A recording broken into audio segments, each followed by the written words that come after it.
আসসালামু আলাইকুম। আজকে নিয়ে চলে এসেছি রোগীদের জন্য স্পেশাল কবুতরের স্যুপ বা জুস, যেটাই আমরা বলে থাকি। এটা খুবই শক্তিশালী একটি খাবার। যখন রোগীরা খুব দুর্বল থাকে তখন তাদেরকে এই পদ্ধতিতে বানিয়ে খাওয়াতে পারেন। প্রথমেই দেখতে পাচ্ছেন কবুতরটাকে সুন্দরভাবে কেটে ধুয়ে নিয়েছি।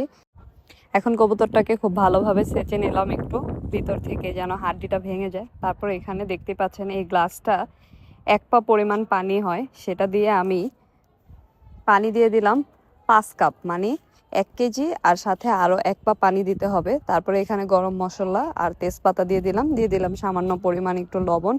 অবশ্যই পানির পরিমাণটা বেশি করে দিতে হবে, কারণ এই জুসটাকে অনেক জাল করতে হবে। তারপরে দিয়ে দিলাম আদা রসুন বাটা, একটু লবণ।